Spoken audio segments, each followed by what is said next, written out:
ప్రపంచ చరిత్రలో కొంతమంది చేసిన దారుణాలు మనసుకు పట్టవు, ఊహకు అందవు. మనమిప్పుడు చెప్పబోయేది అలాంటి ఒక క్రూరకాండ. జపాన్‌లోని యూనిట్ 731 గురించి. రెండవ ప్రపంచ యుద్ధం జపాన్ ఆర్మీ ఒక సీక్రెట్ విభాగం ఏర్పరుస్తుంది. పేరు యూనిట్ 731.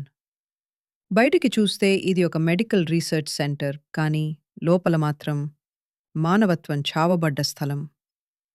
ఇక్కడ ఏం చేసేవారంటే, జీవించి ఉన్న మనుషుల మీద లైవ్ డైసెక్షన్, అంటే మత్తు లేకుండా శరీరం కోసేయటం, ఐసు నీటిలో చేతులు కాళ్ళు ముంచి గడ్డకట్టించి, తిరిగి వేడి చేసి, రక్తం ఎలా గడ్డకడుతుందో చూసేవారు. పేలవ వ్యాధులు, ప్లేగ్, యాంథ్రాక్స్ నేరుగా ఇంజెక్ట్ చేసేవారు. గర్భిణీ స్త్రీలపై కూడా ప్రయోగాలు. ఇవన్నీ వాళ్ళు సైన్స్ కోసం చేశామంటారు. కానీ నిజానికి ఇది సైన్స్ కంటే క్రూరత్వం ఎక్కువ. చైనా పౌరులు, యుద్ధ ఖైదీలు, వీళ్ళే ఎక్కువ బలిపశువులు. ఎస్టిమేట్లు చెబుతున్నాయి 2,00,000 మందికి పైగా ఇక్కడ ప్రాణాలు కోల్పోయారు. మరణాల సంఖ్య ఖచ్చితంగా ఎవరూ చెప్పలేరు, ఎందుకంటే చివర్లో సాక్ష్యాలు అన్నీ నాశనం చేశారు. ఆశ్చర్యమేంటంటే, యుద్ధం ముగిసిన తర్వాత యూనిట్ 731 అధికారులలో చాలామందికి శిక్ష ఏమీ రాలేదు.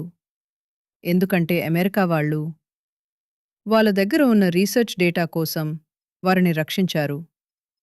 అవును, మానవుల రక్తం మీద రాసిన సైన్స్ నోట్బుక్స్కి ఇది మనకు చెప్పేది ఏంటంటే, యుద్ధం అనే పేరు పెట్టి ఎన్ని అమానుషాలు చేయగలమో. మానవ చరిత్రకి యూనిట్ 731 ఒక నల్ల మచ్చ. ఇలాంటి చరిత్ర మనం గుర్తుపెట్టుకోవాలి, ఎందుకంటే మరిచిపోతే మళ్ళీ జరిగే అవకాశం ఉంటుంది. ఇది యూనిట్ 731 కథ. మరి మీ అభిప్రాయం ఏమిటి? కామెంట్స్లో రాయండి.